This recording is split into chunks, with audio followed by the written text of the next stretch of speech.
make a round table. It's a big one, a really big one. I don't know, 80 diameter, and that's too much. So this is the walnut planks. I cut them. I used you can use I used this 40-volt track saw, and I used the track to get a straight edge from one side. You just get a straight edge from one side, and then it's so easy to get the other edge on the table saw straight.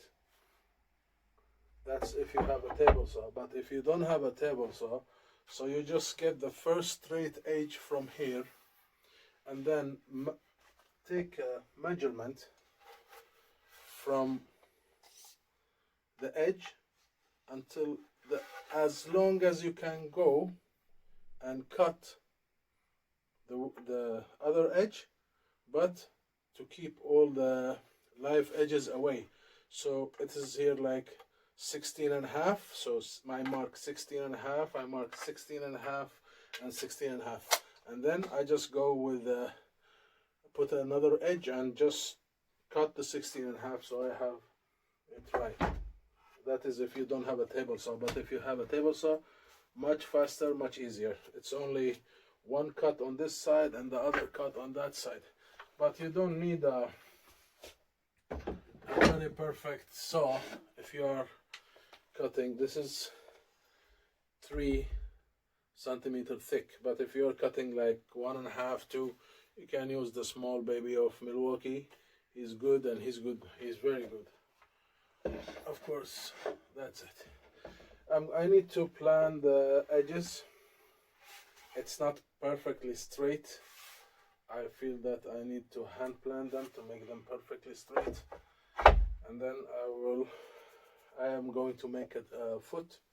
It's 1 foot in the middle, holding everything. So I need to make a base that is heavy in the bottom, and I cannot use metal in it because I need it to be wood. So I need to use thick wood to make a couple of circles with a base to hold the center, and it have to be wide. If this is 80, so the base have to be something like 50, 60 ish. So that's too much wood, but we're gonna see. And I'm gonna make the leg. This is the legs I have put together. I cut it in 3.5 centimeter each stick, and I put them together with glue. And after that I will glue them again. That's after I plan away the glue. I'm gonna glue them again, so I'll make them like a square, and then I will router them to get them to be a circle. Figure it out. But I have this piece of wood over here. The ants have make a beautiful party on it.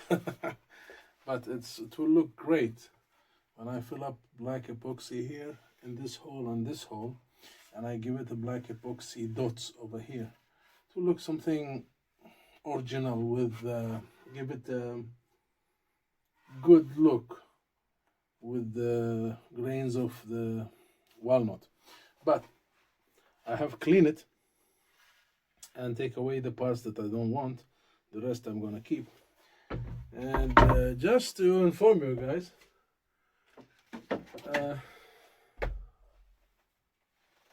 this thing is powerful and dangerous. I just find out now.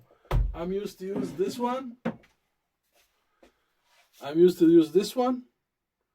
And I take care and hold it with steady, one hand on the front side, one hand on the back side. I don't put my hands on the air cooler places to keep it cool and this thing. But when I'm using this one, it's 12 ampere, it's 12 volt and small, and you feel that you're doing nothing. And then suddenly this guy just go touch your finger. Okay, so beware. Every machine, even if it's small or big, it's a machine. It's a Terminator, guys. Okay, I have just finished gluing these two guys. So this is gonna be the leg. It's 7.5 centimeter by 7. So I will glue now these two pieces together. So it will be a thick piece to be a foot, and then I'm gonna route it on the sides to give it a roundable edge, but I will not make it 100% round. I want to show the wood more than to make a round. It will be, the grains will show, you know, because if I make it a circle, a round, it will be like I will lose half of this grains, and then the beauty of the wood will go away.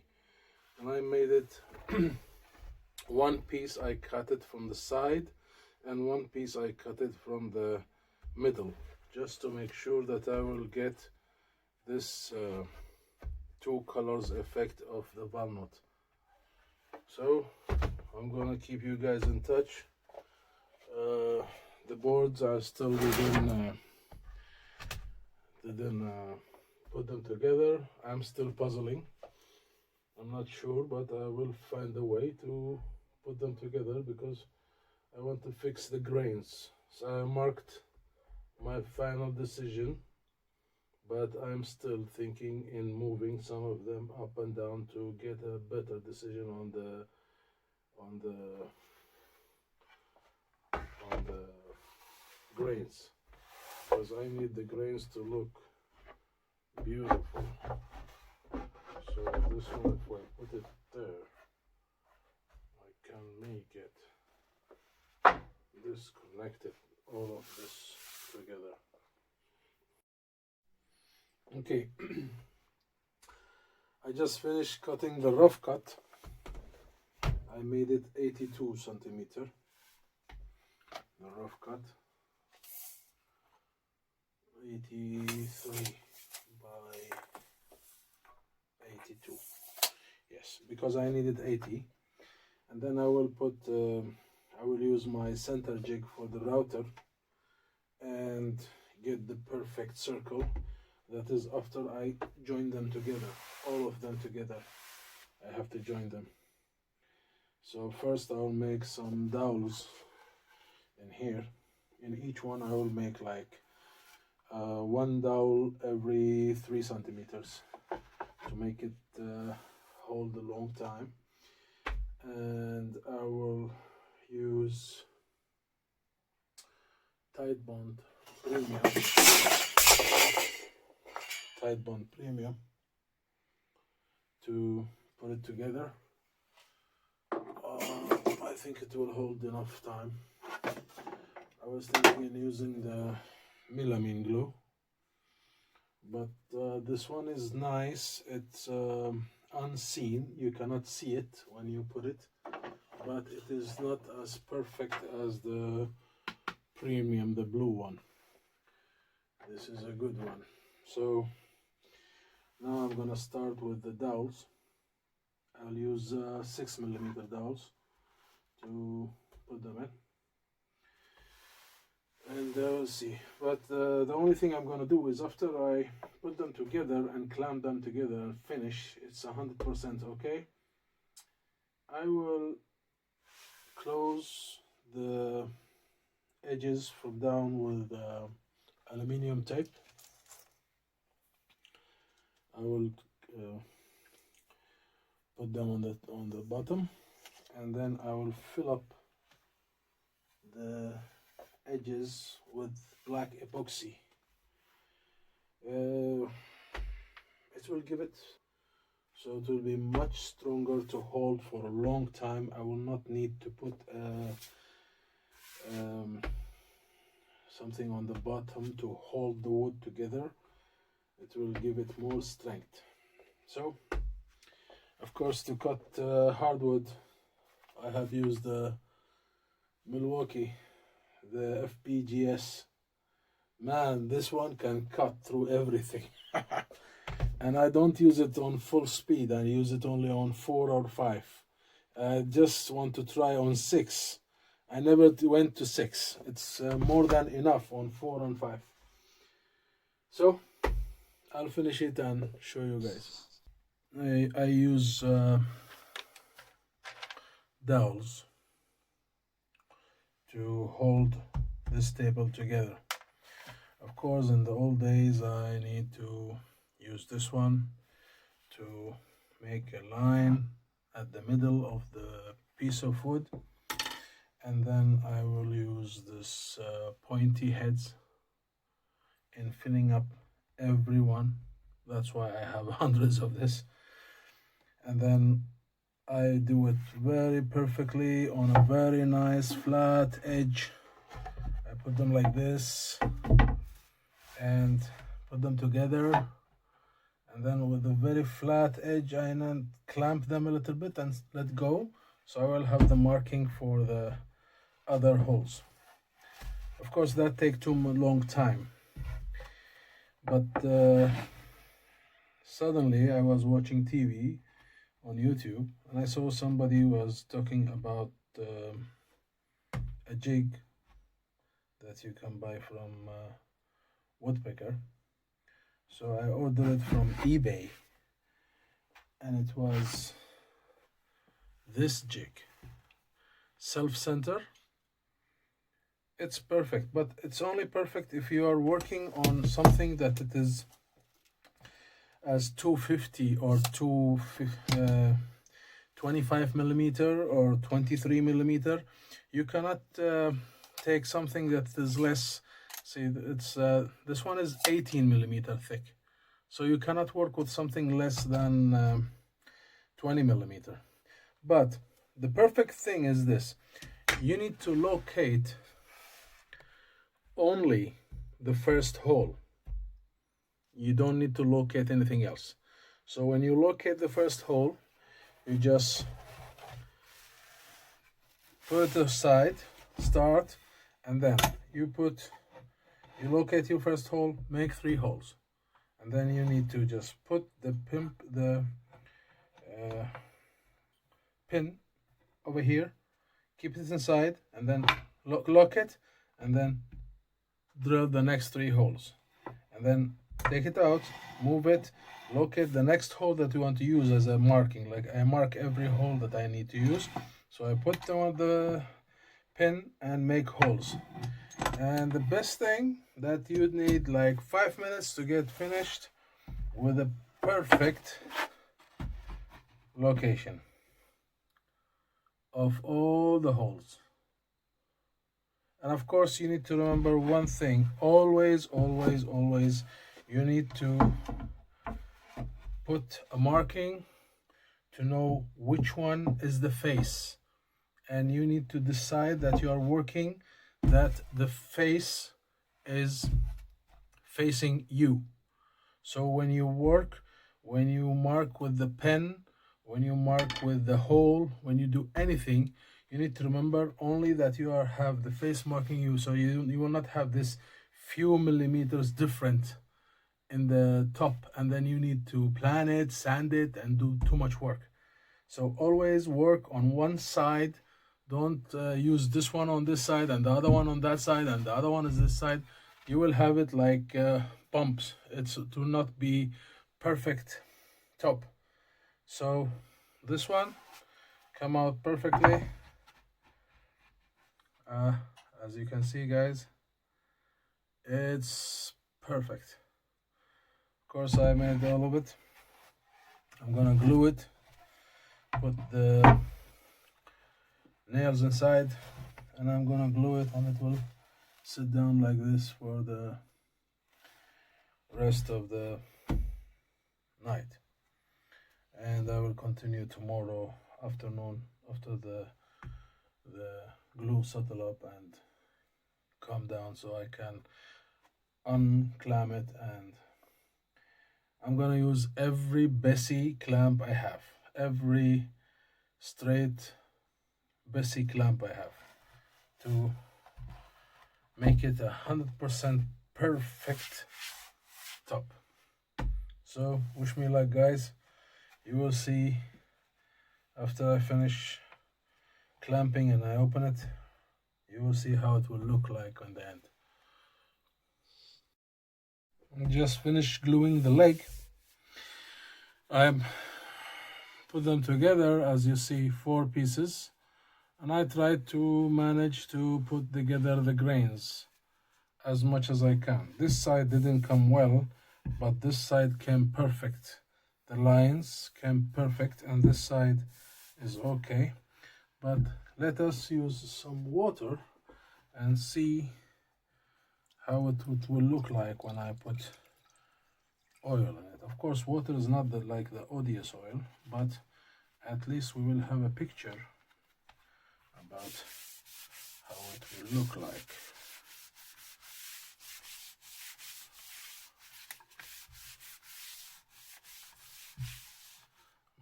It's gonna be nice, but of course with odious oil I will use the dark one to look much better.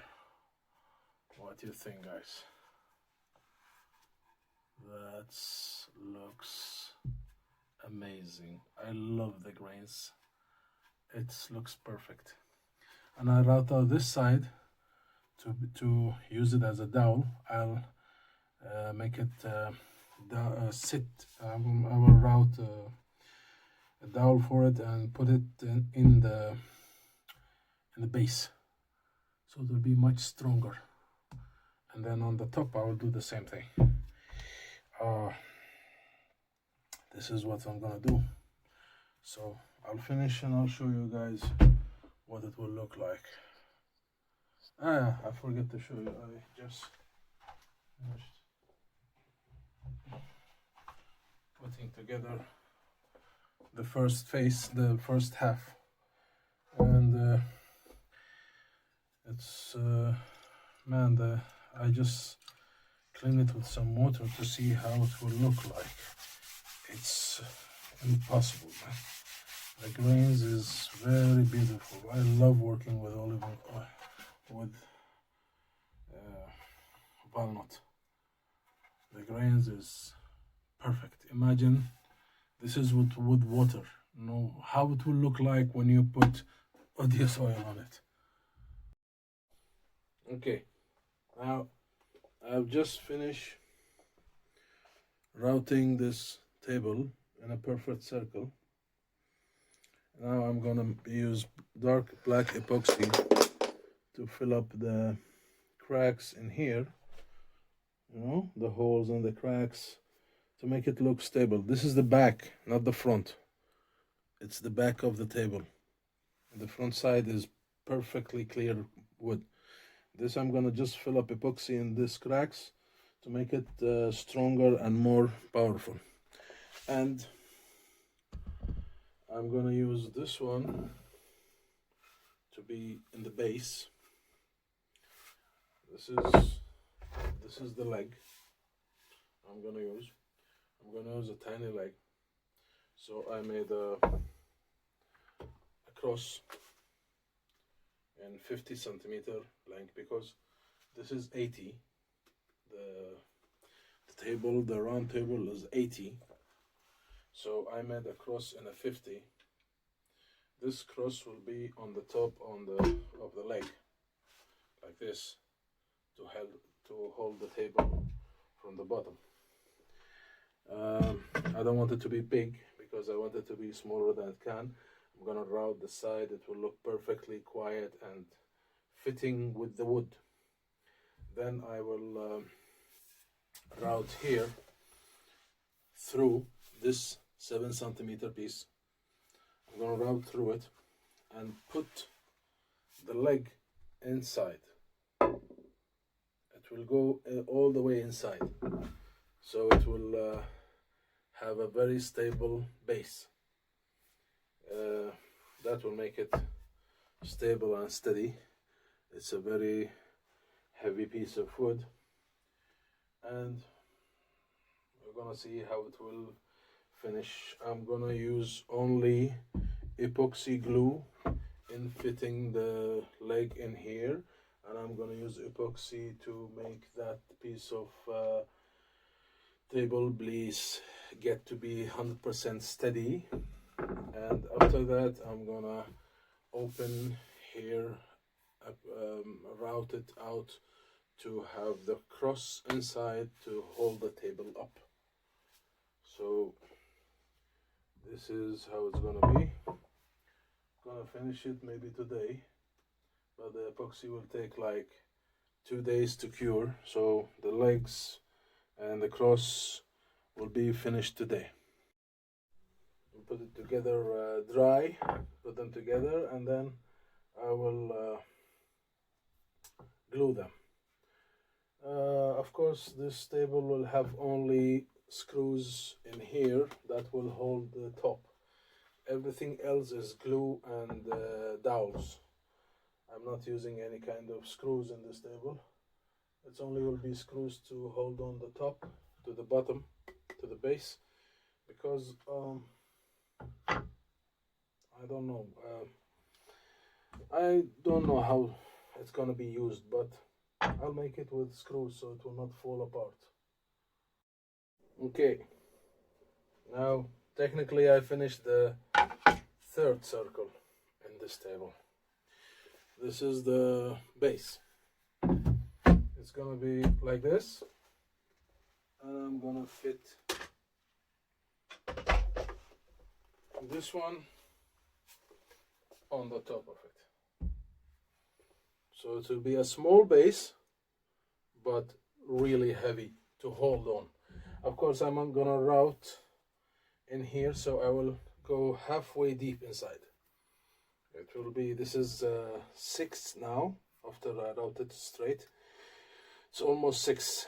So it will go 3 centimeter in this. This is 7 centimeter, and this is 6. So I just take away the glue because I fill it up with epoxy from the bottom, so it will be very strong and stable. No need for I think this table is gonna live for 100 years. I'm using too much strength in it. This one here, I have used this jig you saw. I did it a few days ago, and I just put it here, screw it inside, put the base for this Makita router in here, and just go in the circles. I just made the first line like 1 centimeter or 2 centimeter of it. You see, I made only this first line to give me the clue where I'm gonna cut. And then I used the Milwaukee jigsaw with this kind of saw. If you see it, it's thick from the back from here and thick from here and a little bit thinner in here. I don't know if you can manage to see it. Yes, it's better now. This one, it's very strong and stable. It doesn't go this way or this way. It's really strong. You just keep it and cut. So I have cut away the pieces, and then I use the router bit, the copy router bit, to copy the first line that I made with this router. And I just put it there, and it's finished.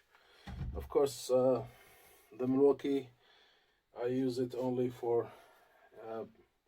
giving it a shape or making a decoration on the sides, but the Makita, I use it for everything because it's strong, and the spare parts is cheap.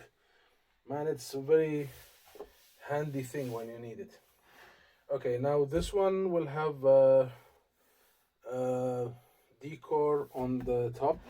On the bottom, I will make it a little bit just round. I will not give it a decoration. It will be round, so it will not give any take apart the floor or something, or give a scratch or some chips come out and it goes in your legs.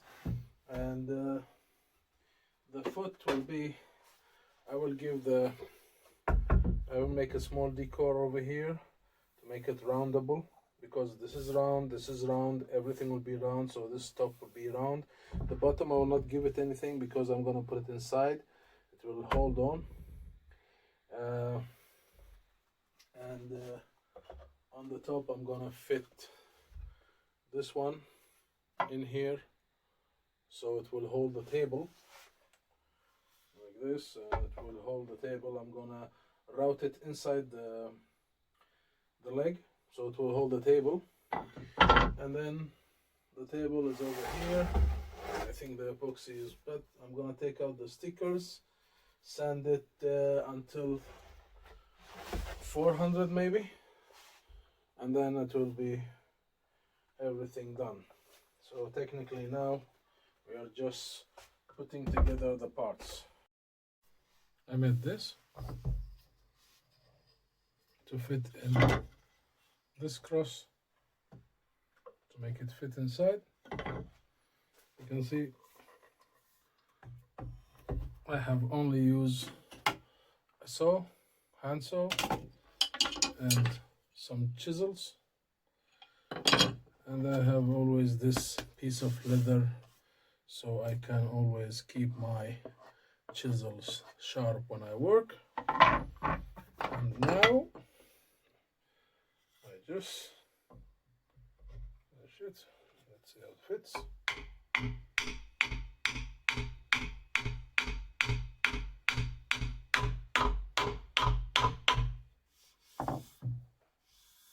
Perfectly.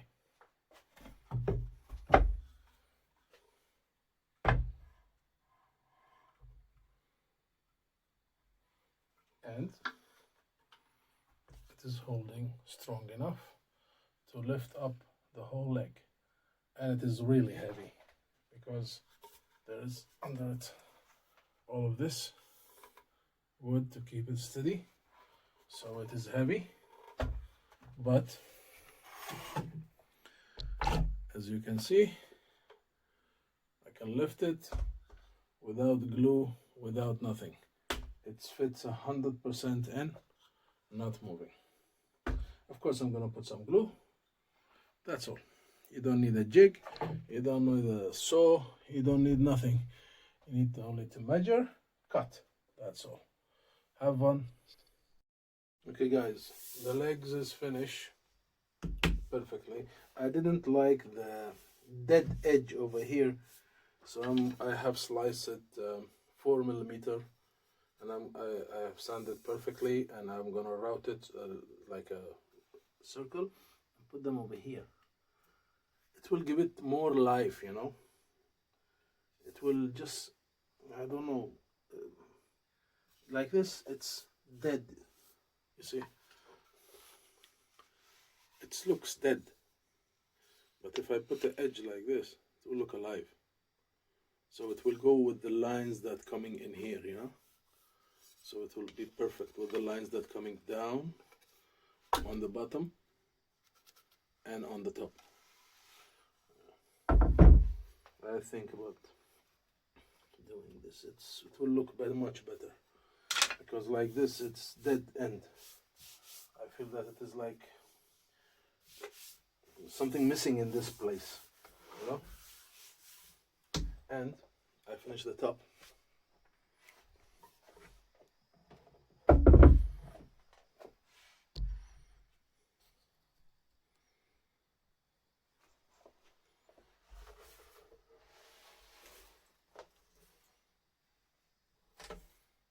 Looks cool.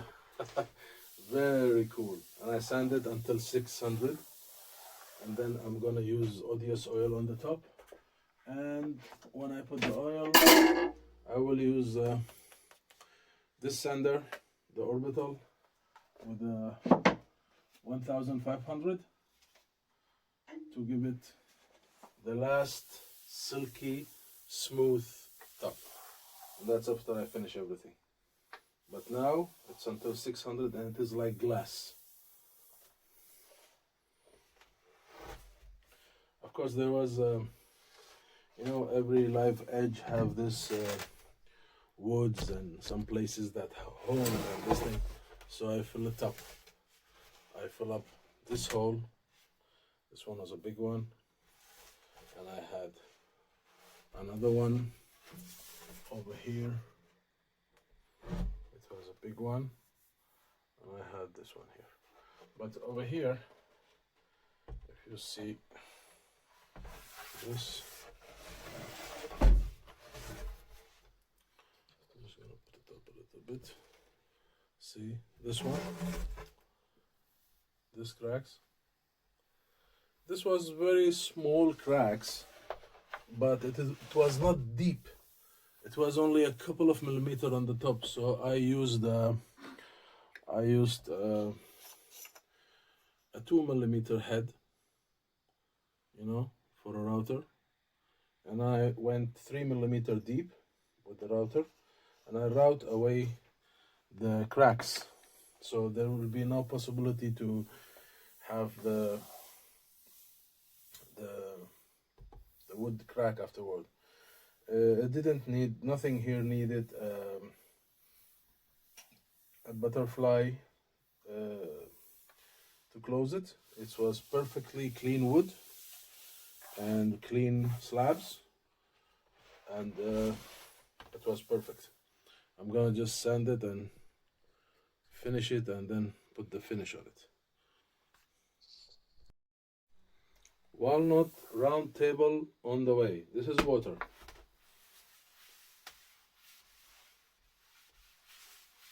I will put the finish afterward. But now, just to show you guys the finish.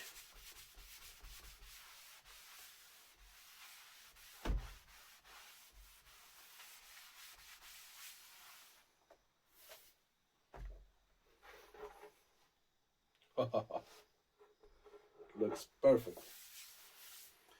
Gonna post up the whole video in a few days when I finish it. Okay, I have got a request from the owner of this table. He said that he don't want the original color of the walnut wood. He wanted to be darker. So I have made it darker. This is I didn't sand it yet. This is without sanding. I have to sand it 1500 for like 10 minutes, 20. But this is not ODS oil. This is some kind of wax, oil wax I found in Spain. I don't know how it works. It goes in the wood and it needs heat. You cannot spread it perfectly if the wood is cold. You need to have heat to heat all the board and spray it, and heating continuing with spraying, and then you get a piece of clothes and keep heating and taking away the extra wax from the board. And after you finish, you sand it with 1500. This is a very weird oil, and I was very lucky. I bought too much of it. I had bought 3 colors: brown, glassy, and black. And I have bought 1 small bottle of light black, or not heavy black. So it give me, this is the first time I use it on walnut, but looks like it's gonna be something that I will not stop using. This looks impossible. It's perfect. Now we're gonna put it on the other side. I'm gonna see. It's ready and finish. This is the leg. I made it, and I put like a frame around it. If you can see the frame, it's this one, and I put a frame on here, and then the leg is 7.3 centimeter wide, and the table is 79.2 in diameter. a very stable table, heavy, and I wish you like it, guys. Please subscribe if you have come to this end. Thank you very much.